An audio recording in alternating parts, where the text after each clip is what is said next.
새로운 지금이 필요할 때 Make your stage. 스테이션 Z. 저는 김유나. 저는 플럭입니다.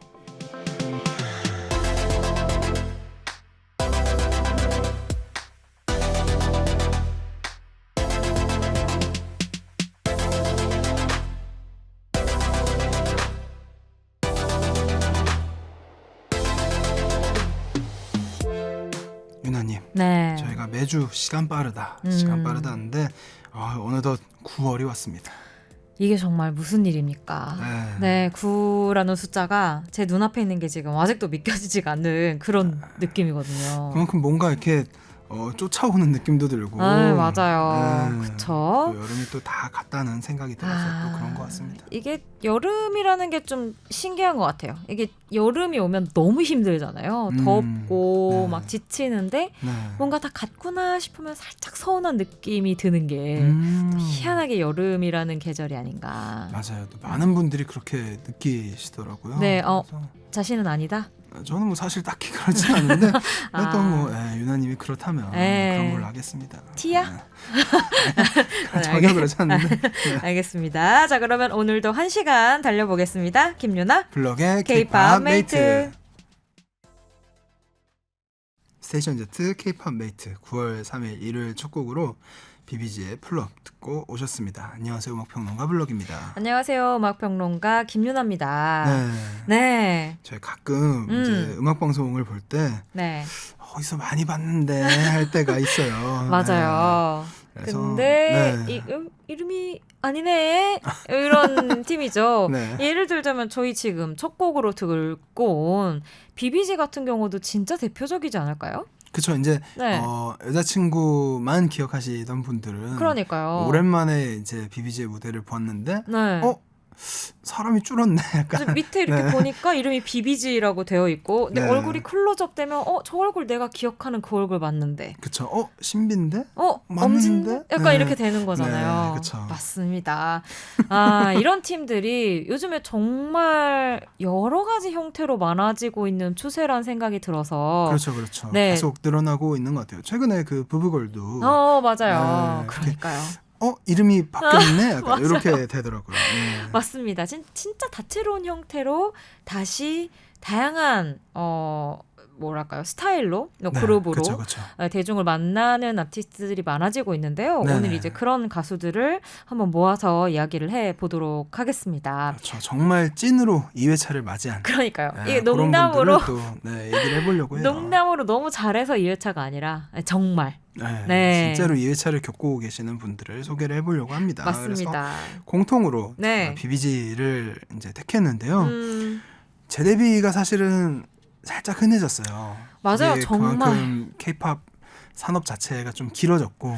그리고 또 한편으로는 그런 뭐 이제 기간제로 활동하고 있는 그룹들이 많았었던 탓도 있는 것 같아요. 그런 이제 오디션 프로그램을 통해서 탄생한 팀이 많아지면서 더 많아진 것도 있고. 그렇죠. 뭐 좋은 소식 들고 올 것 같은 루셈블 같은 경우도 있고 뒤에서 얘기하겠지만 뭐 르세라핌 같은 케이스도 있고 되게 오디션 프로그램 말씀해 주셨듯이 되게 기간제 프로젝트 그룹이라고 하죠. 그 짧은 활동 기간을 처음부터 정해놓고 이제 활동이 마치면은 각자의 자리로 돌아가는 그런 케이스들이 생기면서 이제 자리로 돌아가는 과정에서 뭐 새로운 그룹으로 이제 들어가고 뭐 아이브도 마찬가지고 그런 케이스들이 계속 늘어나면서 이제 재데뷔가 되게 많아지기도 했습니다.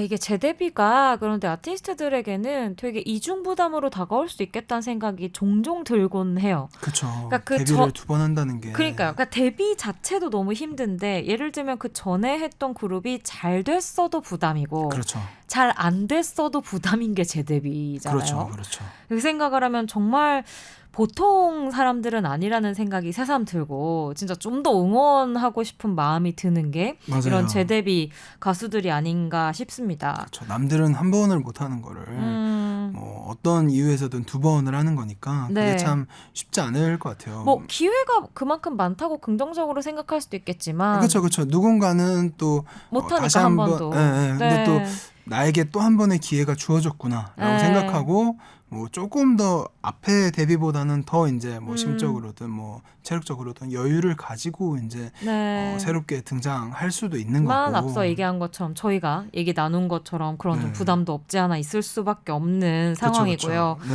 네, 그래서 보고 있으면 진짜 응원하고 싶은 마음 반 그리고 반으로는 진짜 힘들겠다 이런 생각도 자주 드는 게 이 재데뷔 멤들이 아닌가 싶은 생각이 들어요. 그렇죠. 또 보면은 같이 힘든 경우들도 있어요. 예를 들면은 우리 모두가 또 버디였는데 이제 팬덤명이 바뀌는 또 나비가 되어야 돼요. 근데 그런 과정들이 겪으면서 이제 저도 어쨌든 그 소문난 버디지 않습니까? 네네. 그래요? 혼자 소문을 많이 내고 다니시더라고요. 너무 못 냈나? 더 낼 걸 그랬나? 네. 공연도 엄청 많이 보러 다니고 그랬는데. 전 알죠. 아무튼 네. 근데 이제 나비가 되면서 물론 이제 비비지는 또 비비지만의 색채가 있고 비비지만의 느낌이 있지만 그러면서도 또 이 여자친구를 그리워하는 마음은 또 어쩔 수가 없잖아요. 그 긴 시간 동안 이렇게 어쨌든 애정을 가지고 함께 성장하고 응원하고 막 이런 과정들을 겪으면서 그 다음에 또 겪는 변화들이 이제 그냥 자연스럽게 그래 뭐 이게 안 되잖아요. 그런데 이제 어쨌든 그런 과정을 겪으면서 또 한번 같이 어쨌든 팬도 재데뷔하는 거 아니겠습니까? 그래서 그런 과정들을 겪다 보면은 이게 쉽지 않구나. 그만큼 이 K-팝 산업이라는 게 더 복잡해졌다라는 생각이 듭니다. 오늘 아마 그렇게 재데뷔한 팀들을 얘기해보다 보면 정말 뭔가 복잡해졌구나. 그쵸. 다양한 사례들이 생겼구나라는 걸 실감하실 수 있지 않을까 싶은 생각이 들어요. 진짜 요즘 많이들 이야기하는 짬에서 나오는 바이브 그리고 N번 데뷔의 도끼까지 갖춘 분들을 오늘 함께 해보도록 하겠습니다. 자, 그러면 저희 공지 한번 가볼까요? 여러분들 원하시는 주제가 있거나 하고 싶으신 말씀이 있다면 저희에게 보내주시면 되는데요. 샵8910 단문 50원 장문 100원의 유료 문자 어플 콩 KBS 플러스는 무료입니다. 인스타 공식 계정 스테이션 Z 89.1에서 소통하실 수도 있고요. 방송 끝나면 유튜브 KBS 쿨 FM 채널에 다시 듣기 올라가니까요. 거기에 댓글로 많이 남겨주세요. 네, 스테이션 Z 매주 일요일은 김유나 블럭의 K-팝 메이트로 채워집니다. 새롭게 등장하는 앨범부터 눈여겨봐야 할 순간까지 여러분을 위해 또 여러분과 함께 K-팝을 즐길 수 있는 순간을 더 많이 만들어가겠습니다. 오늘 K-팝 메이트는 2회차 아이돌 특집 함께 하도록 하겠습니다. 잠시 광고 듣고 와서 함께 할게요.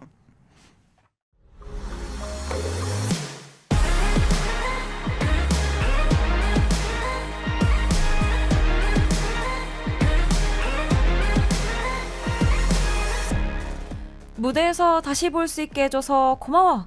계속 노래해줘서 고마워. 재데뷔해줘서 고마워. 2회차 아이돌 특집.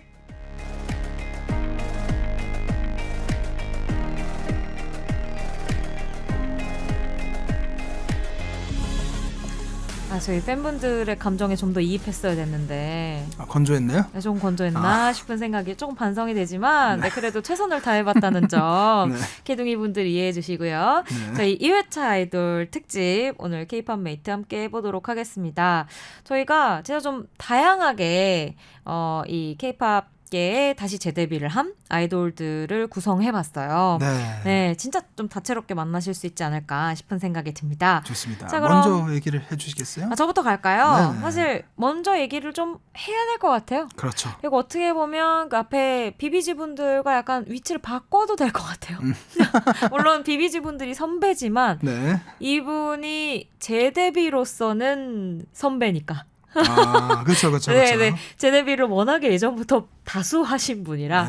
재데뷔 아이콘입니다. 그쵸. 사실 재데뷔 특집하면 이 멤버는 꼭 있겠다고 다들 예상하지 않으셨을까 싶은데. 그쵸. 마크. 재데뷔 아이콘. 마크의 노래를 하나 가지고 와봤습니다. 뭐 5번 재데뷔했어요. 활동한 지 뭐 10년도 안 됐거든요. 10년이 뭐야. 지금 한 7년 정도 된 걸로 알고 있는데 그 사이에 재데뷔가 5번입니다. 어떻게죠? 그러니까 제일 처음에 많이들 아시는 그 7감의 NCT U로 데뷔를 했고요. 그 뒤에 이제 또 127, 드림, 그리고 슈퍼엠, 그리고 솔로까지 5번. 어떻게 된 일이야? 이런 정말. 거는 사주에 있는지 궁금하네요. 근데 네. 본인은 또 인터뷰에서 되게 긍정적으로 얘기를 했더라고요. 그렇지 않으면 전 이거 견디기가 좀 어려운 압박감 아닐까 싶은 생각이 들거든요. 그쵸. 그렇지 않아요? 네. 그리고 심지어 이 마크 씨 같은 경우에는 그냥 데뷔도 좀 부담스러운 데다가 네. 그 맡고 있는 역할이 좀 무게감이 다 있어요. 그쵸. 그래서 드림에서는 리더를 심지어 맡고 있고 네. 또 나머지 그룹들에서도 메인 래퍼나 메인 댄서 같은 되게 묵직한 포지션을 갖고 있다 보니까 그리고 뭐 그냥 노래 시작할 때 마크 씨로 시작되는 파트가 많다든지 전반적으로 뭐 데뷔도 데뷔인데 여러 가지 면에서 양 어깨에 남들보다 몇 배는 더 되는 뭔가의 그 책임감 뭐 이런 것들 좀 얹고 있지 않을까 싶은 생각이 들더라고요. 네, 근데 뭐 이렇게 되는 건 여러 이유가 있겠습니다만 역시 가장 기본적인 건 진짜 잘하기 때문인 것 같아요. 그렇죠. 저희 K-팝 메이트에서도 얘기하지 않았습니까? 맞아요. 네. 이 정말 오래 그 어떤 K-팝 산업의 중심에 있던 한 기획사의 어떤 패러다임 자체를 바꿔놓은 멤버이기 때문에 그쵸. 그 이전까지는 사실 이 레이블에서 나오는 랩 저희가 뭐라고 말하기는 어렵습니다만 약간 힙합 씬에서 소화하기에는 좀 어려운 타입의 랩들이었잖아요. 그쵸. 그런데 이제 마크 씨가 등장하면서부터는 그 경계 사이에서 얘기를 굉장히 많이들 하기 시작했죠. 그렇죠. 네. 유려하다는 걸 넘어서서 래퍼가 드디어 있구나. 이 회사에도 직접 가사를 쓰고 랩도 잘하는 그러니까 그런 래퍼가 그쵸. 그러니까 그 전에는 물론 그 전에 뭐 랩 포지션을 가지고 있었던 분들을 비하한다기보다도 솔직히 이게 좀 관념적으로 메인 댄서에게 랩을 시킨다거나 그냥 춤을 격하게 추면 랩으로 가거나 뭐 이런 경우가 저한테는 좀 많았던 인상이 있어요. 네네네. 그런데 이제 그런 부분들이 무게중심이 예전에는 춤에 있어서 랩이 딸려오는 느낌이었다면 마크 씨부터는 랩이 훨씬 앞서는 느낌이 있어서 그 차이가 좀 커지지 않았나 싶은 생각이 들더라고요. 이게 곡을 접근하는 방식에서도 많이 바뀐 것 같아요. 그동안은 랩이 곡을 구성하는 요소였고 맞아요. 그거를 소화하기 위해서 랩을 했다면 마크의 등장 이후로는 마크에게 자리를 내어주고 마크를 위한 공간을 내어주고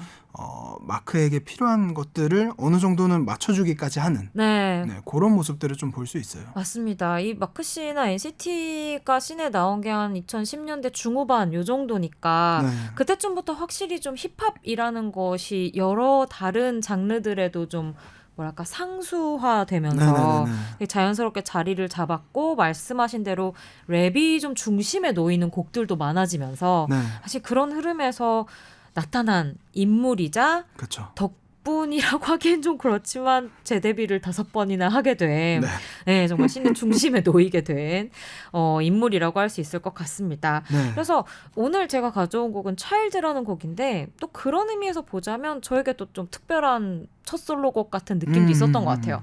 랩 포지션이었고 앞서 저희가 이야기한 대로 그런 부분에 스포트라이트를 많이 받았으니까 굉장히 좀 랩 간다 이런 느낌의 솔로곡일 수도 있지 않을까 생각을 했는데 그게 아니고 전혀 굉장히 좀 감성적인 그렇죠.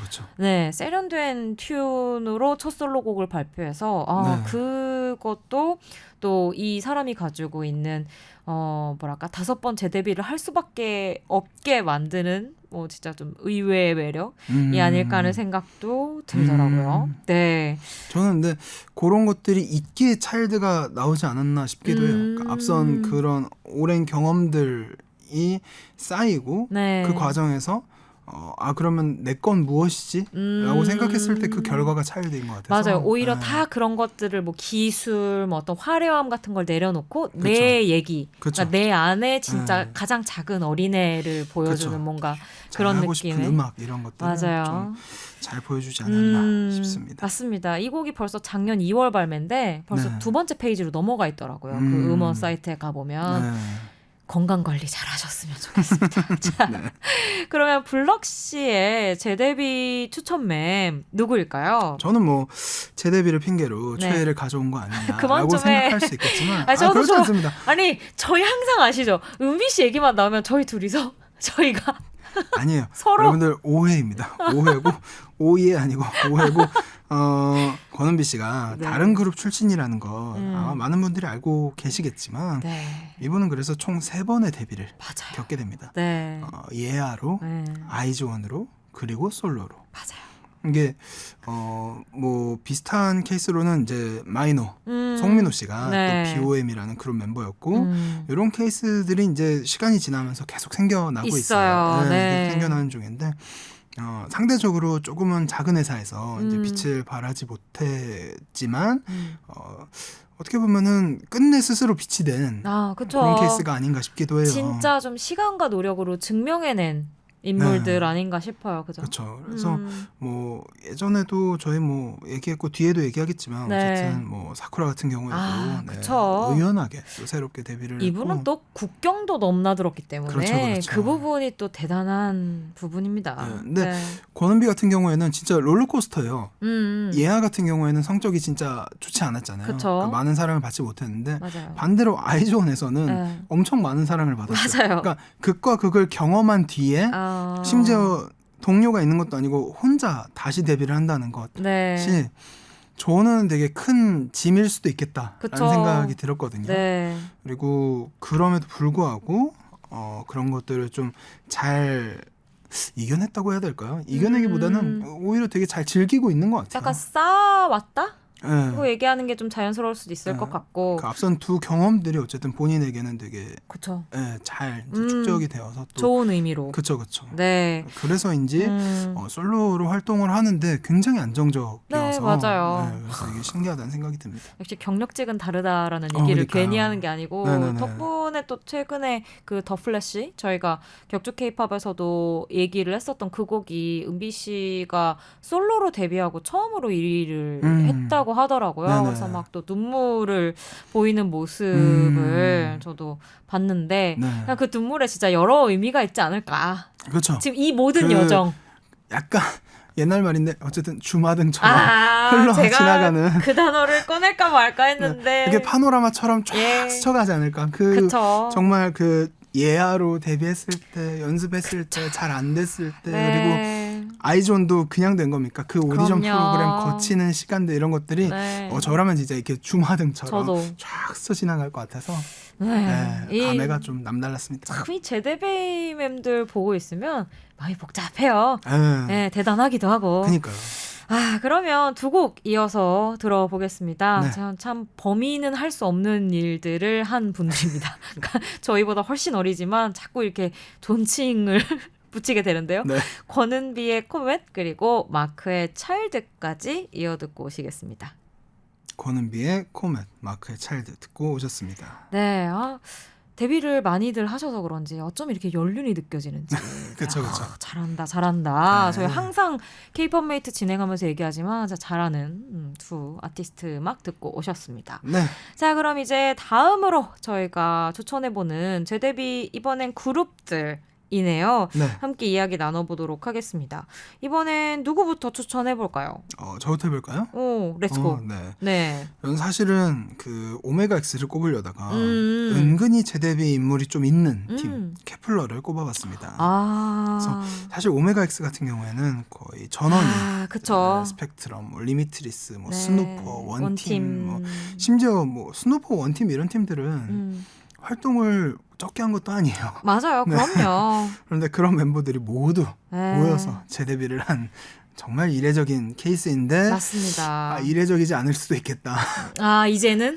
앞으로 또 이런 팀들이 맞습니다. 안 생기라는 법이 없다. 저는 이게 공식적으로 알려져 있는 건지는 모르겠는데 최근에 상당히 버추얼 그룹으로 인기가 많은 팀들 중에서 이제 그 외부에는 보이지 않는 멤버들이 다 재데뷔 멤버라는 이야기를 들었거든요. 혹시 또 모르니까 이야기를 안 하는 게 좋을 것 같고 이미 다 아실 것 같긴 한데 어쨌든 그런 식으로도 또 재데뷔가 이루어질 수도 있지 않나? 정말 우리의 상상을 초월하는 일들이 네. 벌어지고 있다. 네. 네. 얘기를 드리고 싶네요. 어쨌든 네. 물론 케플러도 네. 오디션 프로그램을 통해서 이제 만들어진 그룹이긴 합니다만 제가 이제 항상 사랑한다고 꼽는 CLC. 네. 이제 그만 좀 사랑하세요. 오늘 벌써 몇 명째 지금 원래 최애는 바뀌는 게 아니라 쌓이는 거예요. BBG 얘기하고 권은비 씨 나온 다음에 그렇죠. 이제 또 CLC까지 사랑하시면. 네, CLC는 이제 사랑해도 사랑할 수가 없습니다. 네, 어쨌든 네. 최유진님이 이제 재데뷔한 것으로 많이 알려졌지만. 그렇죠. 물론 이제 마시로도 일본에서 걸그룹 활동 경력이 있다고 하지만 알고 보면 4번째 데뷔하는 멤버가 있습니다. 강혜서인데요.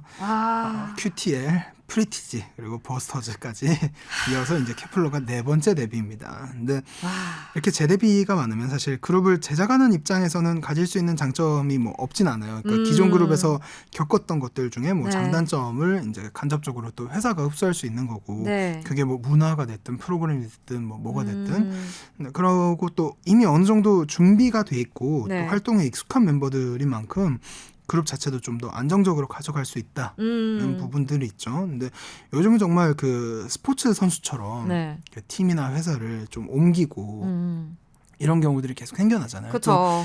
그 이제 계약 기간이 끝나면 정말 선수들 FA 시장으로 나오는 것처럼 회사로 옮기기도 하고 이러는데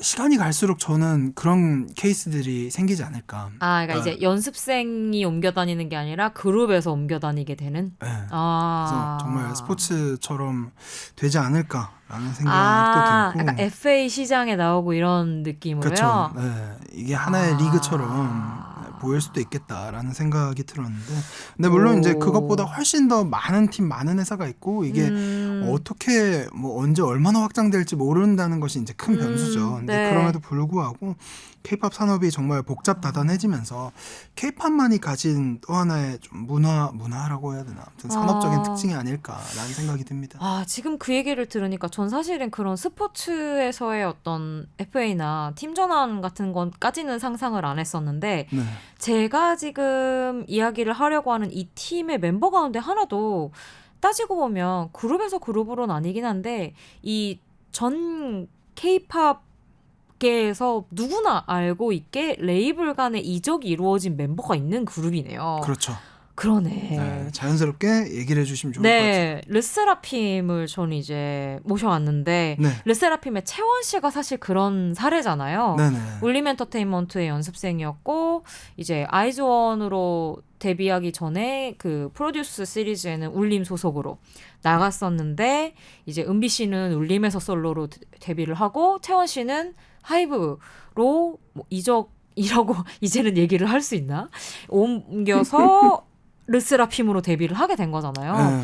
이게 그 당시나 지금으로서는 조금 낯선 형태의 뭐 일종의 트레이드 같은 느낌이긴 했는데 말씀하신 대로 어떻게 보면 앞으로는 이렇게 좀 모든 면에서 열려 있는 일들이 꽤 생길 수도 있겠다는 생각이 드네요.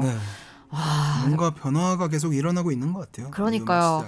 저희가 그냥 단순히 재데뷔도를 얘기하려고 했었던 건데 뭔가 산업 구조 내부에서의 또 달라지는 흐름도 짚어볼 수 있겠다는 생각이 듭니다. 르세라핌은 정말 뭐 채원 씨도 그렇지만 그냥 팀 전체가 그런 부분에 있어서 얘기거리가 참 많고 저는 다른 팀들도 진짜 말씀하신 대로 다채롭게 재데뷔 팀이 참 많지만 이 팀을 이 특집에 꼭 가져오고 싶었던 건 뭐랄까요, 내부적인 서사를 결국에는 자신들의 외부적 컨셉트로 굉장히 적극적으로 활용을 하고 있는 팀이라 가지고 와봤어요. 그렇죠. 그 부분을 이제 공개적으로 얘기를 하고 그걸 오히려 자신들의 뭐 컨텐츠나 이런 걸 통해서도 계속 얘기를 하고 그렇죠. 그래서 그냥 제작 기획, 뭐 음악이나 퍼포먼스 같은 데에서도 넣거나 아니면 마케팅 같은 데에도 정말 적극적으로 활용을 하고 있는 팀이라 진짜 좀 드문 사례라는 생각이 많이 들고요. 결국엔 그런 어떤 우리 과거 있어, so what 같은 어떤 자세가 있다 보니까 결국엔 그런 뭐 이 팀의 캐치프레이즈 같은 뭐 fearless라든지 뭐 그런 뭐 이런 뭐 한계를 벗어나거나 좀 뭐 편견을 벗어나는 것들에 대한 이야기들이 더 많이 나올 수 있지 밖에 없지 않나는 생각이 들더라고요. 네. 그래서 뭐 너무 잘 아시겠지만 저희 앞서 살짝 언급한 우리 뭐 거의 아이돌 선배님 오브 선배님이죠. 그렇죠. 사쿠라 씨. 네. 예, 뭐 2011년에 데뷔를 했기 때문에 올해로 아이돌 13년 차거든요. 이 정도면 솔직히 뭐 15주년 된 작년에 카라 소녀시대 선배님들과 어깨를 좀 나란히 해도 그쵸.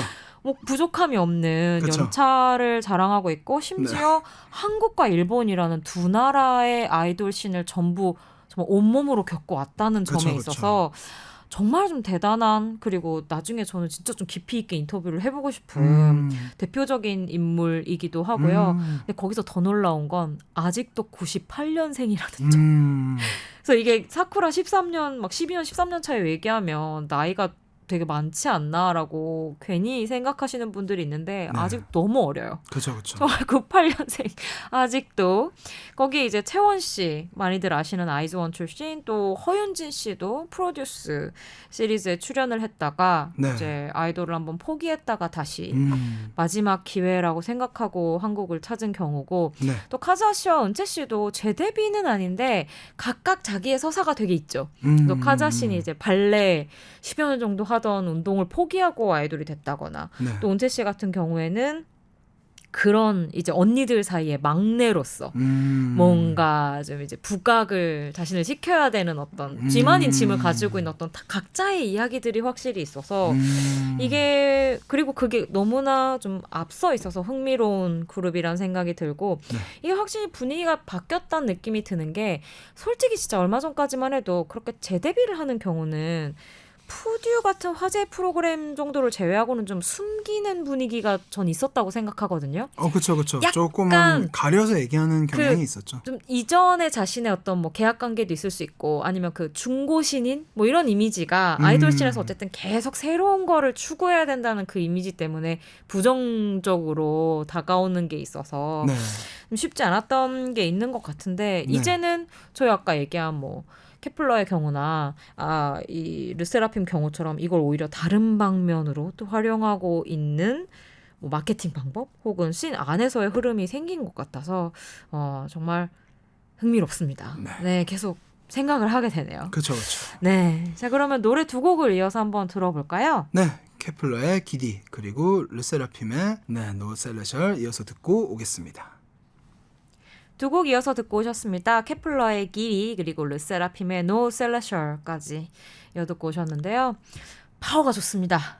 그렇죠. 네, 좋아요. 저희가 괜히 재데뷔 아이돌들을 모아본 게 아니었던 것 같아요. 오늘 쭉 음악들을 들으면서 평소보다 조금 더 도끼 느껴진다. 도끼도 도끼인데 약간의 여유와 에너지가 공존하는 느낌이 있어서 이게 참 다르구나라는 생각이 좀 드네요. 그러니까요. 자, 이어지는 그룹들도 요 기세 이어갈 수 있을지 두 팀인데요. 어떻게 여기 저 먼저 해볼까요? 좋습니다. 우리 또 블럭씨도 아주 사랑하시는. 그렇죠. 좋아하죠. 오늘 어떻게 뭐 블럭씨 특집 같은 느낌으로 가수분들이 섭외가 됐네요. 섭외된 건 아니지. 저희가 그냥 얘기를 하고 있네요. 섭외하고 싶네요.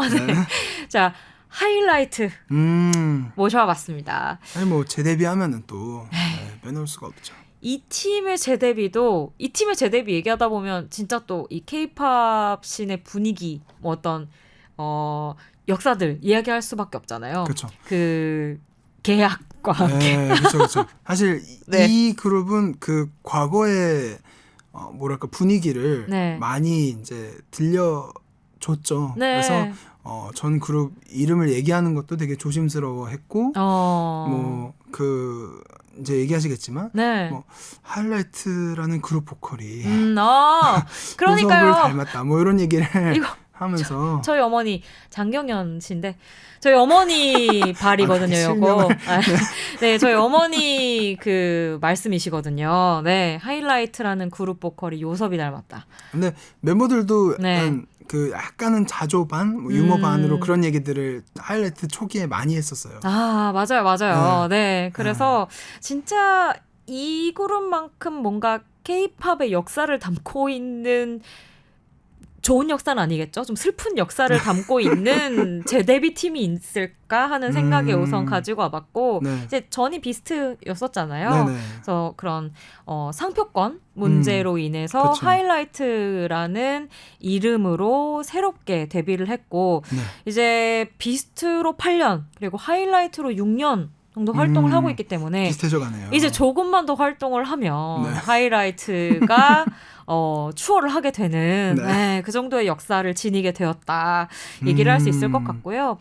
이게 워낙에 그 K-팝 씬에서는 오랫동안 얘기가 되었던 것 같아요. 그런 어떤 상표권, 계약과 관련된 것들. 그리고 저희가 사실 부부걸 이야기했습니다만 최근에 또 이제 그 전에 소속사와 뭐 앨범 발매 관련으로도 이제 또 이슈가 한번 있었기 때문에 그런 것들이 아직까지도 깨끗하게 해결되지 않은 업계에 좀 산재되어 있는 슬픈 그림자 같은 이슈들이 있는데 네. 뭐 그럼에도 불구하고 저는 뭐 작년에 예를 들면 갓세븐의 사례나 네네. 올해 인피니트 같은 네네네. 사례들처럼 그래도 예전에 비해서 훨씬 좀 수월하게 그 권리 같은 것들이 이양되면서 그쵸. 조금 더 그냥 K-팝 씬을 전체적으로 좀 풍성하게 보고자 하는 눈들이 제작 계획하는 측에서도 좀 많아지지 않았나. 그리고 많아졌으면 좋겠다. 는 마음으로 더 한번 이 하이라이트 얘기를 해보고 싶었던 것도 있었던 것 같아요.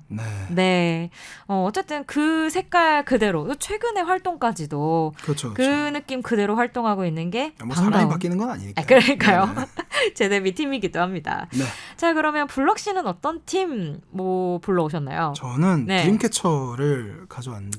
이 팀도 또. 근데 드림캐쳐가 재데뷔라는 사실을 모르는 분들이 생각보다 많더라고요. 이제는 많을 것 같아요. 네, 그렇죠. 네. 예전에는 원래는 밍스라는 그룹이었어요. 근데 지금의 이미지는 상상도 못할 정도로. 이건 진짜 모르는 분들은 꼭 찾아보세요. 그렇죠. 완전히 다른 더 격하게 표현하고 싶은 아무튼 정반대의 이미지를 가진 그룹이었어요. 그래서 그 시기 2010년대 초중기 걸그룹 느낌으로 이렇게 활동을 하다가 드림캐쳐로 바뀌고 재데뷔를 하게 되었는데 첫 곡인 Chase Me부터 강렬한 록 사운드와 이제 다크한 컨셉으로 정말 달라진 모습들을 이제 보여줬죠. 근데 저는 어쨌든 결과론적이긴 하지만 그게 신의 한 수가 되었고 많은 그룹이 조금씩 비슷한 컨셉을 소화하는 경우들이 있지만 시간이 지날수록 또 그게 어렵잖아요. 그룹마다 또 확실한 브랜딩이 되어야 되고. 그렇죠. 근데 또 그런 과정에서 밍스가 드림캐쳐가 된 거는 재데뷔 역사에 좀 남을 기록이라고 생각하고. 맞습니다. 뭐 어떻게 보면은 재데뷔를 계속 꿈꾸거나 그러니까 재데뷔를 고민하는 회사나 팀들도 있을 거잖아요. 그런 분들에게 또 이런 케이스를 또 보여주면 어떨까라는 생각도 들었습니다. 요즘에 뭐 브랜딩 이런 거 얘기 많이 하는데요. 전 사실 잘 모르고 하긴 합니다만 그 일종의 리브랜딩 같은 건데 그렇죠. 이렇게 해라 같은 뭔가 좀 좋은 사례. 그렇죠. 하나의 선례가 되는 것이죠. 맞아요. 그렇지 않을까 싶은 생각이 들어요. 진짜 드림캐쳐 대단하죠. 이 주대, 이 꾸준함. 그렇죠. 그 드림캐쳐로 시작한 이후로는 지금까지 쭉 이어가고 있는 그런 것들이 있어서 또 좋은 것 같습니다. 엄지척 보내드립니다. 자, 그러면 블럭 씨가 추천하신 드림캐쳐의 본 보야지 듣고 오시죠.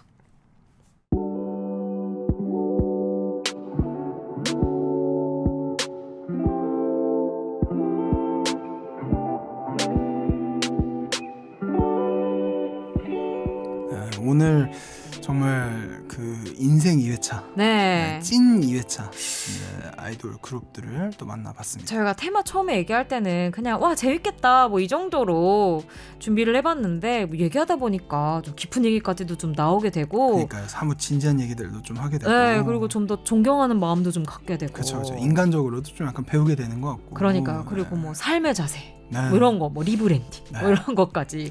그래서 저희가 예전에도 K-팝 메이트 방송하면서 한번 얘기하지 않았습니까? 자기계발서가 필요 없다. K-팝이고 자기계발서다. 멀리까지 갈 필요가 없다.